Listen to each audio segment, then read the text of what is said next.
She was the people's princess.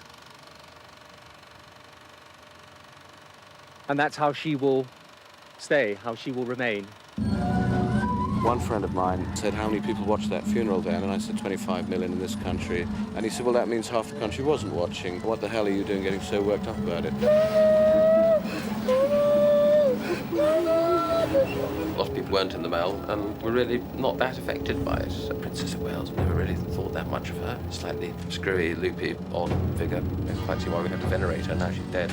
She was a shining spirit who will never be forgotten. The orgy of sentimentality was nauseating to behold. A complete suspension of reality by the British people. She became a sort of Christ-like figure. We thank you this morning for the life of Diana, Princess of Wales. I certainly didn't grieve about Diana's death. How can you grieve somebody that you've never met, that you don't know?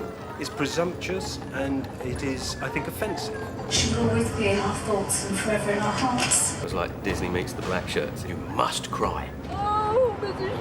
I couldn't understand what was happening and it frightened me. She was a wonderful person and it's very, very sad. I thought it was chilling and it just seemed to be going on too long. And I felt it was about time that it was pointed out that it's our country too.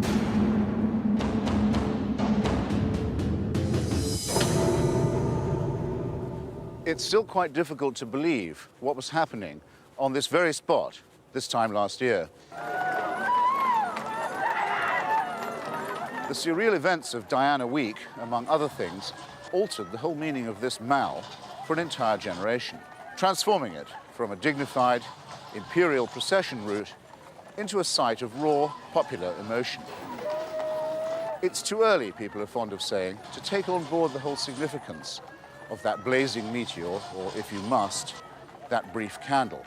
And of course, nothing could be more British than the belief that something is too soon or premature.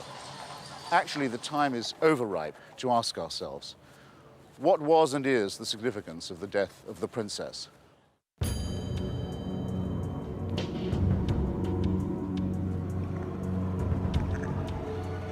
It was in Paris, capital of the world's first modern republic, that Princess Diana was cruelly and abruptly translated from the banal to the sublime.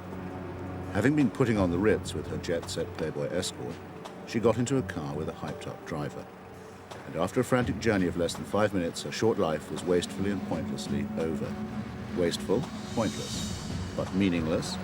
For millions of people, this accident was no less than a personal trauma.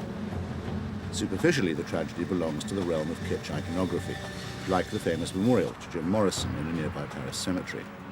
Lives that are cut off too soon, like those of James Dean or JFK, make good iconic material because they can be mourned for what they never became, to say nothing of what they never were.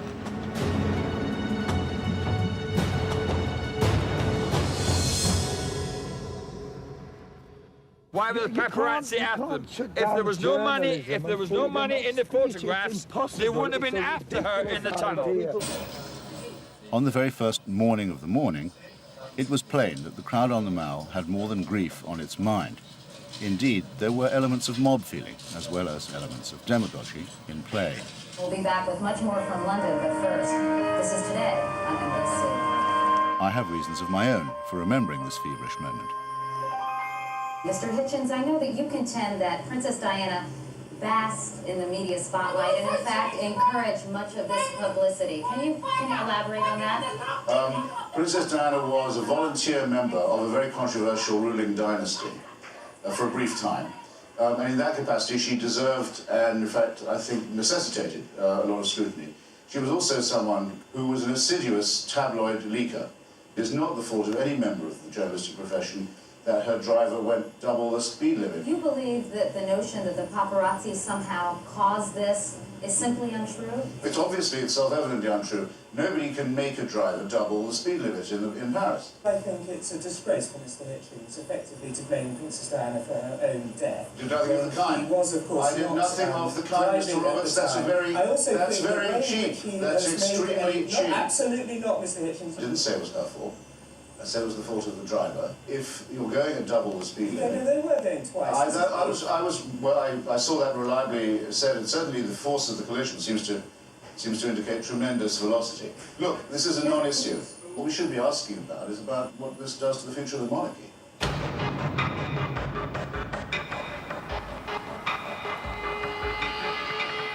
people have always been magnetised by the actual spot on which celebrity tragedies occur, like the grassy knoll or the shrine to James Dean on Route 66. Here stands the memorial that is actually a replica of the flaming torch on the Statue of Liberty. The slogan on the statue reads, "Give me your tired, your hungry and your poor, your huddled masses yearning to breathe free." Now it's been colonised and annexed as a rather tacky, improvised shrine to Our Lady of the Versace. It's France's latest tourist attraction. On the day of the funeral itself, there were observable signs of a photo album cult in formation. There's surely been an interval of sufficient decency for us to learn to distinguish the different types of mourning, which can be conveniently separated into categories. Those who just happened to be there and became part of a shared experience. It's just been a wonderful experience, really, to have been able to be here and share this with the English people. Those who felt they'd been given permission to grieve for an event in their own lives. Feeling that you're able to show your grief here. You know, the English are all very good at putting on a stiff upper lip. Those who pegged their own past on her life. Those who lived vicariously through her life. I grew up with Diana, Princess Diana, having scratchbooks, and coming from Namibia, Southwest Africa. It's like a fairy tale because we don't have princesses. Those who wanted to project their anger and find someone, indeed anyone, to blame. And finally, those who actually worshipped and idolised her, and who may believe themselves to be actually in contact. We're all the way from Cameroon. I mean, back home, everybody was touched. Exploring the different reactions to Diana's death, I began my journey in Wembley with Margaret Tyler, a member of that dying breed, the round-the-clock, uncritical royalist. Unlike Princess Diana, she even likes Prince Charles. Unlike Prince Charles, she adores Princess Diana. Hello, Christopher. Good morning. Nice to see you. Do come in. No, that's all right. This is where I live, Christopher, amongst all this royal memorabilia. Oh, and fantastic corgis. Yes, I had to have that one made. There she is. Yes. This one actually lights up, but this is from the royal wedding. Nice, isn't it? Well, the word radiant gets used, doesn't it? Yes. And this is your consecrated Diana room? Yes. Oh, yes. This carpet she's actually walked on. She has? Yes, it came from the Lanesborough Hotel and she has walked on it. And stained glass, too? Yes. That took a lot of doing, actually. The face did, because I understand faces are very difficult in stained glass. Yeah. Slightly beaky.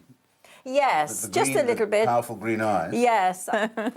And this must be one of the princes. Yes, this is Prince William. Yes, that's... in fact, the lady who made it, she said the Queen saw that and said if that had got a voice box, that would be William. Gosh. Yes. Spitting image slippers? Yes, yes. Obviously, I don't wear those now. I don't, you know, it doesn't seem right to wear those. But you used to wear them? I used to, yes, I used to, but not anymore. Just doesn't seem quite right, does it? Your commitment to it seems very authentic. Yes. Yes, it goes back a long way. Did you doubt the sincerity of some of those who went around carrying on that week, then? Did you think of them as... What, sort of jumping on the wagon yes. or something like that? Well, it's difficult to say, isn't it? I mean, people react in different ways, don't they? But they were united, I think, in their love of Diana. I mean, on the day of the funeral, you tell me somebody who didn't watch the funeral. You know, there weren't many around, were there? Well, how would you know that? Well, I mean, they were just... They certainly didn't... There was certainly no shots of people not attending the funeral. No. I mean... And there was no coverage of people with television switched off. No, but I mean, you just knew that even people went on holiday or something, they still watched it in the country they were in, whether it was in a foreign language or not, because I think they wanted to be part of it, or they wanted to see a little bit of it, or they wanted a little bit of her still. But I don't think many people didn't see it. What's your impression of a group of people you haven't met, namely the sort of people who are entirely unmoved? What sort of people do you imagine them to be? Very cold, I think. I think anybody who couldn't be moved by that isn't going to be moved by anything very much. And if people didn't want to watch it, then perhaps they're not in the real world. Perhaps they're out of touch or something. I wouldn't mind meeting somebody and asking them, actually, you know, what did you do on that day? Did you sort of just carry on as though it were normal while the rest of the world was mourning? There is another Britain, which was there before the Windsors and will be there after they've gone. This Britain is deceptively mild and understated, but it refuses to be impressed by mere spectacle or overwhelmed by gusts of fashion. It prides itself on not panicking. It is not cold or inhuman, which is why it is not swept away by demagogues, superstars or messiahs. Travelling up and down the supposedly United Kingdom, I found it easy to find and meet examples of this other Britain. Brendan Martin from East London wrote a letter contrasting the press coverage given to Diana with a Guardian story about the death of 400 wretched black Haitians, buried at the bottom of page 12. He felt that Britain was being brainwashed. I certainly didn't grieve about Diana's death. It would have been absurd for me to grieve about her death. I'd never met her. Insofar as I knew her through the media. How can you grieve somebody that you've never met, that you don't know? It's presumptuous and it is, I think, offensive. You can grieve somebody who has made a very big difference to your life. I dare say that South Africa will grieve mightily, as most of the world will, when Nelson Mandela dies. That will be a grief about somebody who has made a huge difference in the world. But I've never met anybody who could say to me, Diana changed the world in which we live, and that's why I'm grieving her. People are expressing their grief right across the country, and it's all testimony to how a young woman won the affection of the entire nation. The BBC got it into its head that there was something called a national mood. And not only that there was such a mood, but they decided what the content of that mood was. What the media were essentially saying was, we all feel like this, don't we? And what I said to myself was, no, I don't. When people turned out and watched the funeral, they were sharing in a national experience. People want to share in experiences like their football team winning the league. This was an opportunity for feeling connected with the rest of your society. But what we were having here was that the price for inclusiveness was, this is how you must feel, this is how you must think. And that's kind of sinister and I think rather obscene. At the beginning, the mood was light, it was jolly, and over the last couple of hours, it's really changed dramatically. Everyone is just so struck with grief. Many people assumed that everyone felt the same way, but this was not the case. Even though some call-in and feedback shows would not allow profane thoughts on the air that week, a few voices did seep through. This is Talk Radio, the conversation of the nation. Some people might just want to watch Coronation Street. I'd like to see Coronation Street tonight. It might sound selfish, but I'm sorry, but, I just don't think it's on. I can't believe people are discussing this the way it is. I mean, she was a silly, trivial woman. You're making her into something that she just wasn't. What she is at the moment, Liz, is dead. Not everybody is interested in the royal family. What's the nation coming to? I can't believe that people are taking this as a personal sorrow. We don't know the woman. She's not like somebody you knew, Would you read what you've said on the card? What I've said on the card? It's not just what you've done for us that makes us love you so, it's all the joy of who you are, the friend we come to know. Say? Surely there's a distinction between grieving for those you know and those you only think you know. Elizabeth Stern, a reflective musician in South London, had serious thoughts of her own about grief and believed that she knew the real thing when she saw it. I was on the tube and I saw quite a few women, they were all women, standing with big bunches of flowers with little cards that were addressed to Diana. And I couldn't understand what they were doing. I couldn't identify with them. And you had a personal reason to relate to the idea of grief? Yes, I did, in that my parents were killed in a car accident abroad. So that's as near to a comparable experience as you'd be likely to get. Anyone who suffered a bereavement like me will know bereavement and mourning is a long-term process that goes on, I think, for the rest of your life, if it's someone that you love and you're close to. These fields of flowers are spreading. Florists are running out of stocks, and more blooms are being flown in from Israel. There's also the distinction to be made that people do not send condolence cards, teddies and flowers to the person who's actually died. We received a huge amount of condolence cards and flowers, but they were all addressed to us and to the family and not to my parents. We didn't receive a single card that was addressed to my parents, and I just thought it very strange if we had done. I just cannot think that people who thought they were mourning over Diana can possibly say that they were grieving in the way that I understand grief and I don't think they were suffering bereavement in the way I suffered a bereavement. I'm not entirely sure what they were suffering, but I'm very sure about that. I didn't really follow much about her in life, but her death has hit me. I can't explain it. There were those who felt that they had been given, so to speak, official permission to grieve. It had not before been acceptable to emote in public, and all of a sudden, it was the done thing. Then came those who felt that they had milestones of life in common with the departed, often women who believed that they had shared with her in certain rites of passage. And let's not forget the vindictive, those who sought hoarsely and angrily for someone, indeed anyone, to blame. The man, for example, who assaulted a foreign visitor to these shores for the grave offence of lifting a sacred teddy bear. There are also those who've become fascinated by celebrity culture, an addiction that may not be as harmless and silly as it looks, including as it does the habit of vicariously leading other people's lives.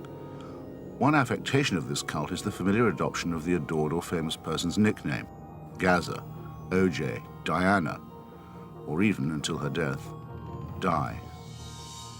What about those who were attracted by mass events and crowd spectacles, including many tourists? People were kicking the paparazzi one minute, but lining up in their thousands to take pictures of the coffin with their Instamatics and videos the next.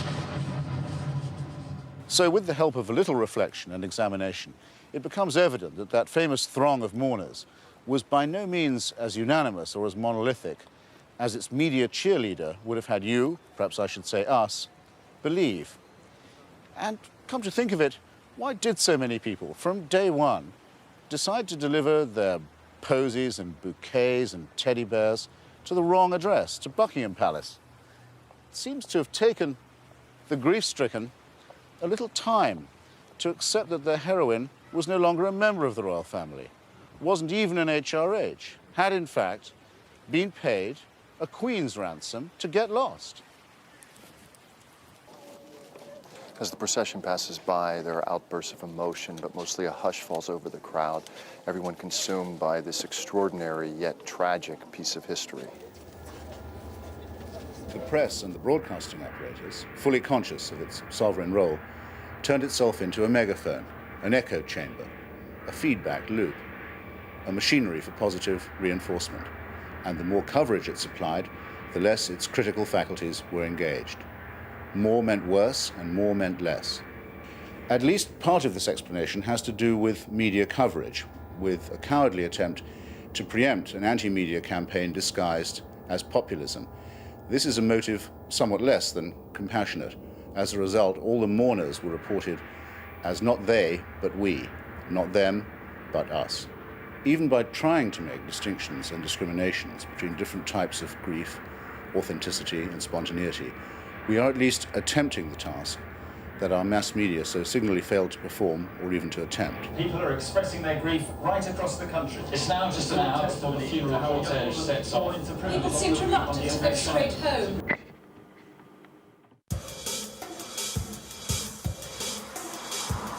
So why and how did the media choose to become a monotone voice for this so-called national mood? Venturing east into the pastures of Essex, I made my way to meet Simon Heffer, a Conservative pundit for the Daily Mail, who, having previously written about the princess in a rather disobliging way, was told to take that week off, the better to clear further space for eulogy. Mr. Heffer, I think.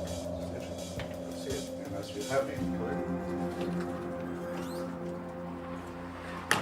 I had written some very hostile pieces about the Princess of Wales before she died, and it was deemed, and I'm sure it was commercially the right idea, that my views should be kept in their place, which was not in the paper for that time. How would you rate the performance of our great profession in this?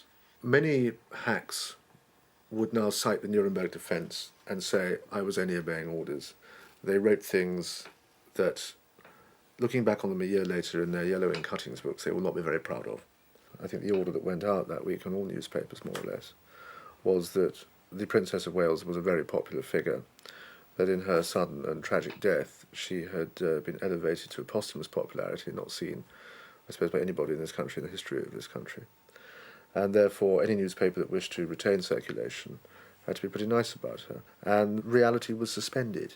And so many hacks who wrote about this had no choice but to write about her in a very reverential way. I think, to an extent, the event in history that preceded this was the Hillsborough disaster. And we remember that when the Sun newspaper famously said that the Hillsborough disaster had been caused by a bunch of drunken Liverpool supporters fighting their way into the ground, its sales slumped, and it had to issue a grovelling apology before a lot of newsagents would stock it again in the Liverpool area. And I think that created a great fear of public opinion. Do you believe that the loss of the Princess of Wales was a gain for the lasting credibility of monarchy or diminishment of it? I believe that the royal family's chances of survival intact for another generation were greatly improved by the death of the Princess of Wales. Because I think the longer she had stayed around, the more of a liability she was going to become to them.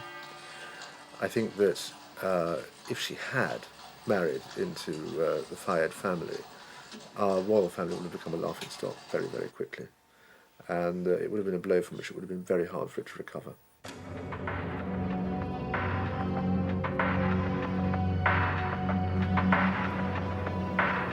There were a few in the media who didn't agree to suspend reality. They were made to pay a price. In Soho, I called on my old friend Francis Wheen, whose columns are a regular antidote to whatever tripe happens to be flavour of the month, and who also helps to put out Private Eye, a resolutely bullshit-free magazine which was withdrawn by newsagents during Diana Week.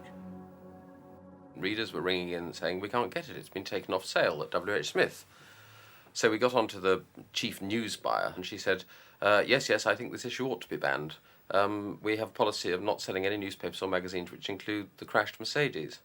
And we said, well, we haven't got it. And she said, yes, you have, on the cover. We said, no, there's a picture of Buckingham Palace with a crowd outside. And she said, yes, but in the bubbles, it mentions the crashed car. They're saying the paper's a disgrace.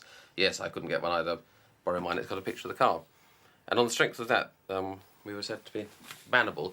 And it took us about a week to get it back on sale at some of them. This was the state of mania that had taken over the news trade and possibly a large part of the nation. And since then, the sales have gone up and up. People felt, oh, well, I think I might start buying this magazine. It's the only one that hasn't lost its marbles. Can you give us an idea of the sort of material you were publishing? I put together a resume of the morning papers, Mourning with a U in, because already by Monday there was plenty to go on. I think my favourite one was Linda Lee Potter, who the week before the death, 27th of August, had written in the Daily Mail, the sight of a paunchy playboy groping scantily dressed Diana must appall and humiliate Prince William. As the mother of 2 young sons, she ought to have more decorum and sense.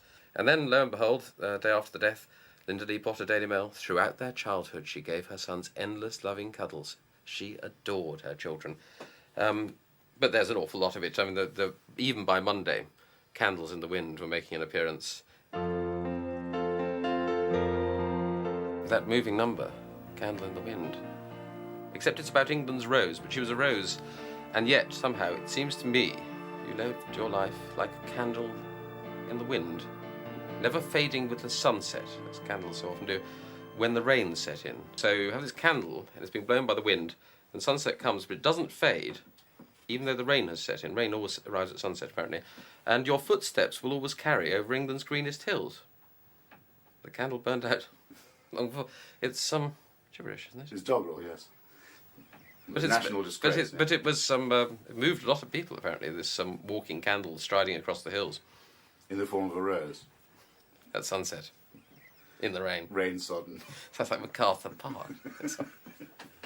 It's much worse than MacArthur Park. Hearing Elton John, we were just crying. People just were uncontrollable listening to the words. The words were so appropriate for her. Paul Johnson in the Daily Mail wrote an extraordinary piece saying there are now 2 Britons, the new Britain of Diana and Tony Blair, the caring, loving, kind, gentle Britain, and there is decadent Britain of a few modern artists and limp-wristed Nancy boys and this sort of thing who are trying to revive the Oscar Wilde tradition. Obviously overlooking the fact that the person who sang Candle in the Wind at her funeral was himself a bit of a nance. And I think it's quite good to have a football punch-up now again to remind us that we're not quite like that. The image of Diana as the caring princess who worked incessantly for charities and who, by her good works and her very public emotional struggles, won the hearts of the British people, has rarely been challenged. Those who did challenge that memory of Diana found themselves facing not only censorship but also physical abuse.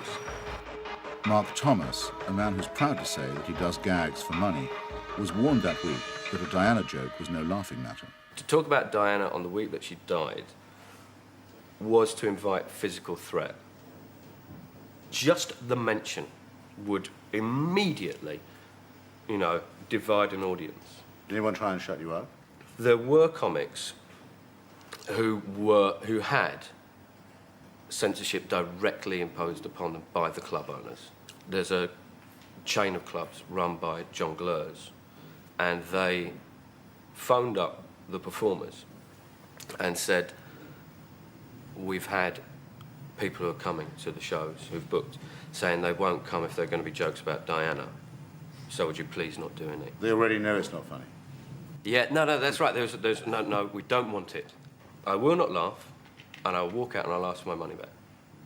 And that was direct censorship. Can you think of any other time that's happened? No.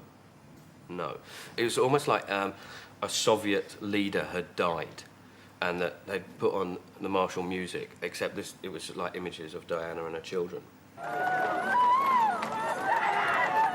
I was talking to a friend and said it had the logic of a Disney production and the enforcement of a Nazi state. And it was like Disney meets the black shirts. It's kind of like sentimental. You must cry.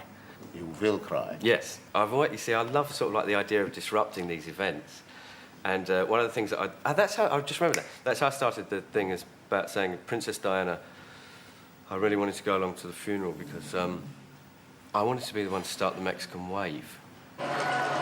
Because people were actually in a state where they didn't know how to express mourning, and so they'd get a teddy, masses of teddies and flowers. And delivered to the dead person, too. Yes, which was remarkable, absolutely incredible. I wonder if she got them all. And so because people didn't know how to express mourning, I'm sure if you actually started the Mexican wave, some people would have joined in. So I remember people saying she was a saint because she dealt with people who were HIV, and she worked with landmine victims, and she did a lot of work for charity. And my point was very simple, which is if you are a millionairess with nothing to do all day except contemplate throwing up your lunch, you might go out and think, fuck it, touch a leper. Good PR.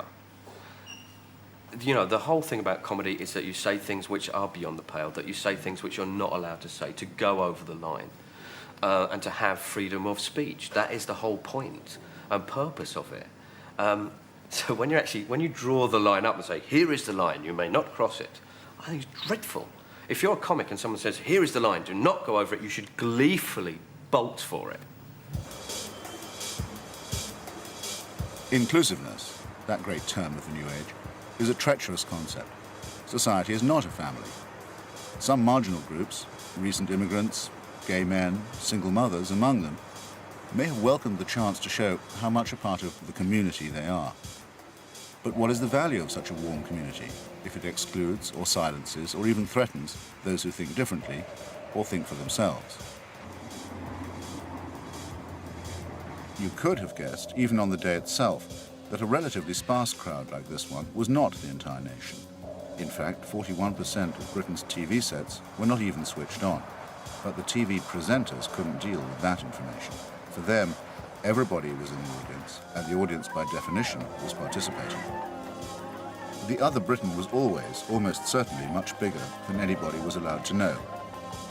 But the other Britain need not justify itself by a head count. It's composed partly of Republicans, partly of those who are indifferent to the celeb culture, and partly of those who are set apart by reticence or reserve. Many of these may even have wished to grieve, but found themselves reluctant or unable to emote en masse. In the deep England context of Mourning in Marsh, I visited John Bradshaw, who'd written a sensible letter to the Times at the height of the Diana frenzy, wondering what country he was living in. He received 87 replies, all of them in support. I was wondering if you can remember at what point you began to feel alienated or put off, as it were. As I recall, it was about by the Tuesday when the the media had been quite relentless and unswerving in their portrayal of events. And by Tuesday, I remember the moment clearly, it was when they interviewed the Mayor of Northampton. And I began to think that this was really absurd. They were, yes, with no disrespect whatsoever to the Mayor of Northampton, I didn't give tuppence for his views, and I thought this had really gone on a bit too far. And no one of any contrasting opinion? No, there was never one of any contrasting opinion at all. They made a sweeping assumption that everybody felt the same, which I felt improper. I was not part of that mood. I rather resented the fact that it was assumed that I was, and clearly so did lots of other people. And it just seemed to be going on too long. And I felt it was about time that it was pointed out it was too long and that it's our country too. Now, I've looked at some of your letters, with your permission, and we'll preserve the anonymity of the other correspondence, but a thing that was said by perhaps half of them was that they had felt afraid to express this opinion. Yes, yes. Does it strike you as odd that in England at this late stage of the century people should feel afraid to have an opinion of any kind? I think not only did I find it odd, I found it very worrying. I was quite shaken by that. They felt out of touch with their country. Some of the letters were quite extreme, and it did provoke in me quite strong feelings, I think. But you've seen a fair number of political phenomena in your time. Do you ever remember feeling before that you were living in a one-party state? No, nothing remotely like this. I don't want to see it again. I thought it was chilling. In the world of the high street supermarket, I met Jill Rawlings, who had paid a stiff Diana tax for trying to keep her head. She wanted to keep the store open on the day of the funeral and donate all the profits to charity. We couldn't bring her back, but we wanted to do something that continued to work. Make a contribution? Absolutely. And we said that it'd stay open and all profits would go to the charity. But then the wave of opinion seemed to be so strong, and this is simply Wednesday evening by that stage, we decided that we would have to change our minds and close. It really did feel a little bit like we had to conform with everybody else. We had to conform with this swathe of emotion. And yet there were still lots of people out there who did agree that what we were trying to do was right. We weren't trying to sell people anything. And yet on television every night I saw all these flowers, beautiful flowers. But how much did the totality of all of that cost? I didn't see anyone donating that money. I couldn't reconcile the two. Did you feel menaced, or was anybody threatening, or was it just abuse? It was a wide amount of emotion, ranging from people who were very upset, and they felt that perhaps our decision was not right, and they were expressing great sadness, great emotion. But you didn't get people saying it'll be a brick through the window or a petrol bomb or anything like that? Well, we did have one threat in one store, but I'm sure when the day came that they would have had better judgment. Supposed public opinion caused more than just supermarkets to abandon their charitable plans. Journeying over the Scottish border, I headed towards Balmoral, where, apparently against public opinion, the royal family had wished to remain at the time of Diana's death. Prince William and Prince Harry themselves want to be with their father and their grandparents at this time in the quiet haven of Balmoral. Here, in the most loyal and royal part of Deeside, festooned with cabers and sporrans, hard by Balmoral itself, I met William Meston. This staunch Highlander, chairman of the Braemar Games, had found the pressure from the Diana fanatics too much to handle. Her death caused the only peacetime cancellation in 180 years. Events overtook us, and really we were left with no option but to cancel the gathering. What form did the pressure take? Pressure took really abusive phone calls. Unfortunately, the majority of the abusive phone calls were directed towards my wife, who was answering the phone that day, and really it was vitriolic phone calls, terrible. Before we cancelled the gathering, the majority was largely against the event taking place. The moment we cancelled it, of course, the majority was that the gathering should have continued as normal. Now, the Highlanders did not run at Culloden, they didn't run at Waterloo, didn't run on the Somme, didn't run in North Africa. Are you seriously saying that they ran because of a media-generated public opinion? I think, yeah, the media had a large portion of, I would say, blame. So charity missed a bit of a chance then this time? Very much so. I mean, a portion of our profits go to charity. We actually lost £30,000 last year in getting everything organised for nothing.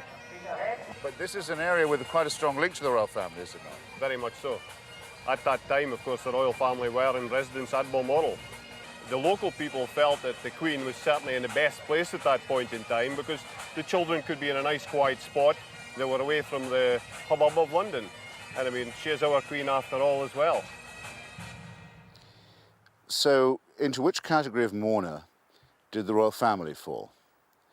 Having been very nearly brought low by the antics of two hyperactive Sloane Rangers and their boyfriends, the Windsors found themselves attacked, first by populists, demanding the hauling down of a standard that is normally never struck, for it represents the people through their crown, and despised by the traditionalists for an easy surrender to mob opinion. And all of this in the name of an us that was a mere construct. The dignity that was lost that week can never be regained. There was even one moment when an obeisance was made to a pretender. On behalf of your mother and sisters, I pledge that we, your blood family, will do all we can to continue the imaginative and loving way in which you are steering these two exceptional young men. By flaunting the chief point about himself, his heredity, Charles Spencer mounted a mock Shakespearean challenge to the legitimacy of the House of Windsor. The challenge may not have been real, but it was a week when anything synthetic was guaranteed hysterical applause. For a supposedly serious and grown-up country to submit itself to being lectured by a spoiled and pampered lordling is something embarrassing to recall even now. But does it make any more sense to regard the fount of all goodness as being some mystic Lady Bountiful or fairy godmother? Isn't there in fact an element of infantile regression in all this, with every mourner thinking it was all about him or all about her? Where was I when I heard the ghastly news? Who cares?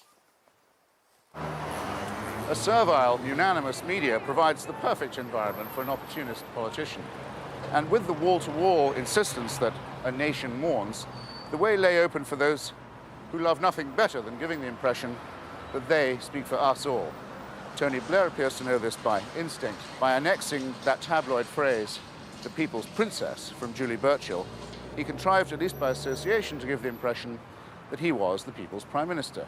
At least he did it with some panache. She was the people's princess. And that's how she will stay, how she will remain. Blair had a very good week, coming in partially to the aid of both the Windsor and the Spencer dynasties, while baptizing his own new ministry from the pulpit of Westminster Abbey, in a reading from St. Paul to the Corinthians. When I was a child, I spake as a child, I understood as a child. The new, updated, user-friendly version that substitutes the word love for the word charity. Every celebrity these days needs a charity, preferably one with a signature illness attached.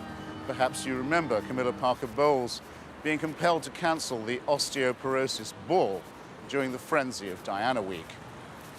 Diana's great achievement was to make the whole celebrity charity biz seem genuine. And perhaps that's why so many people, ironically in view of the fact that money is what charity most needs, are so shy and so reticent about appearing to raise anything so vulgar as money in her name. As Diana was so charitable in her life, I thought it was sort of appropriate while I'm standing here, I can make a little blanket for a baby. Charity as a concept combines the old idea of the fairy godmother and the deserving poor with two contrasting modern ideas. The first being compassion, and the second, rather less compassionate, being the notion that voluntary and not government or taxpayer effort should support the needy. A lot of moral and ethical confusion here, to say the least. After a divorce settlement that would have looked breathtaking, even in Beverly Hills, the fairy tale princess left exactly nothing to charity in her will, preferring to redistribute a fortune among the country's 2 or 3 wealthiest families. The loyalty of those who visit her shrine was not mirrored by Diana, whose brother revealed that her last wish was to cease living in Britain at all. She talked endlessly of getting away from England, mainly because of the treatment that she received at the hands of the newspapers. My old friend, Anthony Holden, became a convinced Republican as a result of his brilliant career as a royal biographer, and actually knew the princess. He still believes that her fans were Democrats at heart.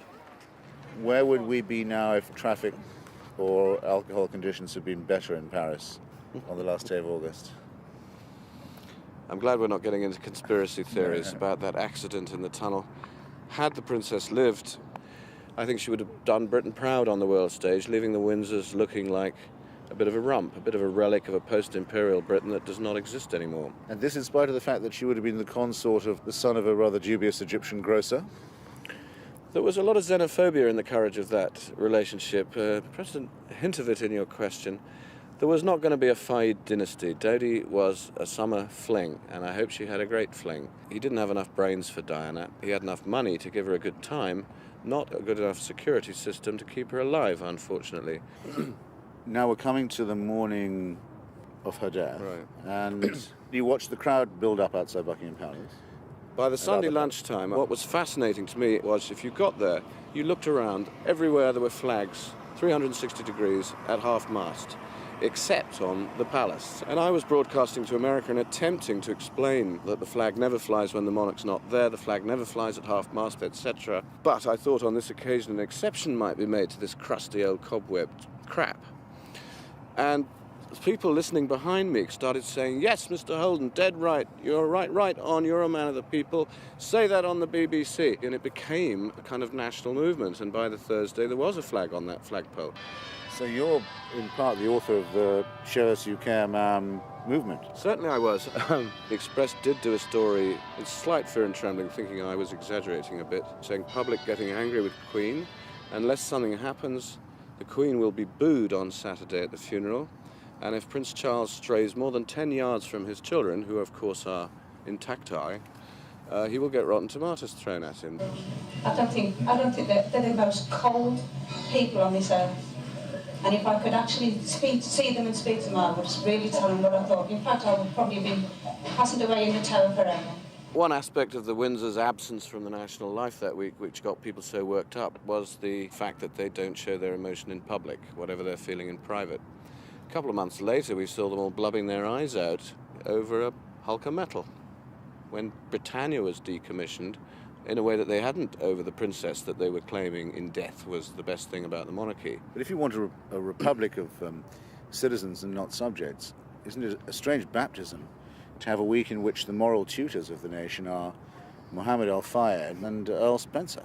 Spencer's speech in the Abbey, I would go so far as to say one of the great political speeches of the 20th century. At that moment, he symbolised what that crowd had been feeling all week outside the palace.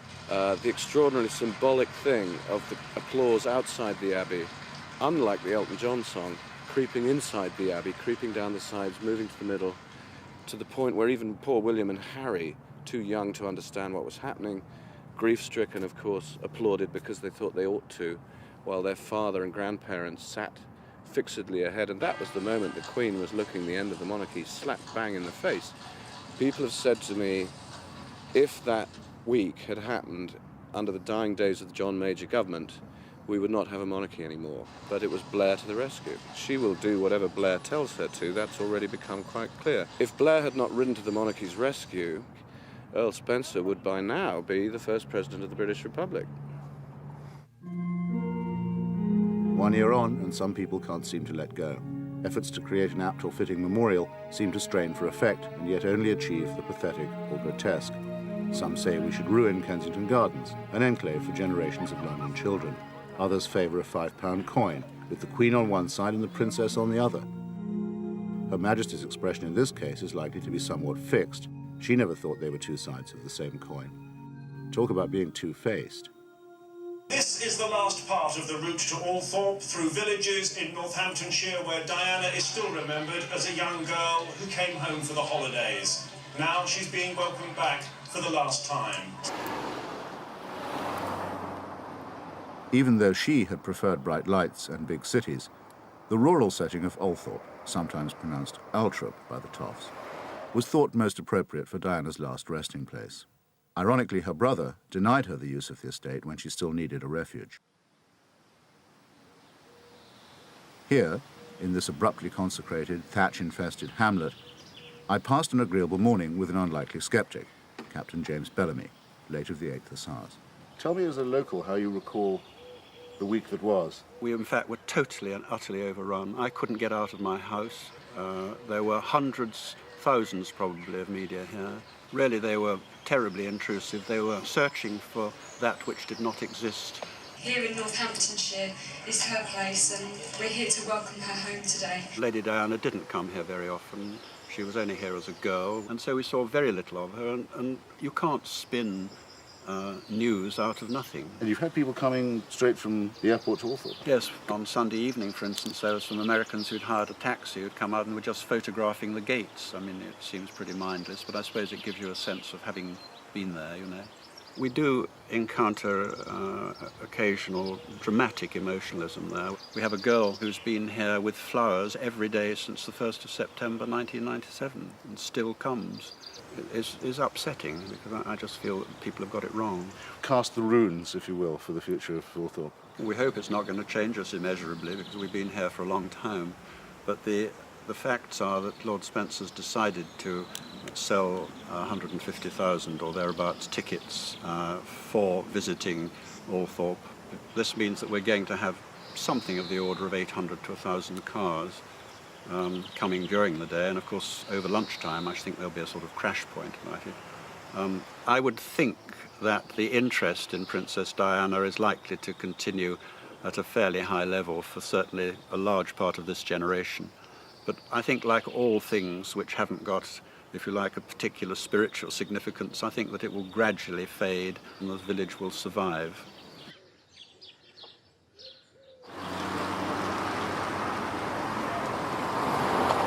Althorpe was in the process of being engulfed by pop modernity. The croonings of Sir Cliff and Chris de Burgh transforming it from a slumbering bucolic idyll into the raucous equivalent of a Woodstock for suburbanites, or a Graceland shrine perhaps, with a suggestion of a pilgrimage thrown in. Earl Spencer had just claimed loudly and indignantly that he would never make money from his sister's death. He didn't seem intent on losing any either. Just come through Harlesden. It's taken 3/4 of an hour to do just under 2 miles, which is pretty pathetic. Hi! We've come to see Cliff. If it keeps going, we'll just have to open the champagne, drink it in the car. We'll have to walk 3 miles to get out of our taxi. 3 miles and away. walk. We'll have to stop in a pub. The concert is controversial enough, but it only represents the beginning of what's becoming a Diana commemorative season. That'll run from now through the anniversary of her death at the end of August.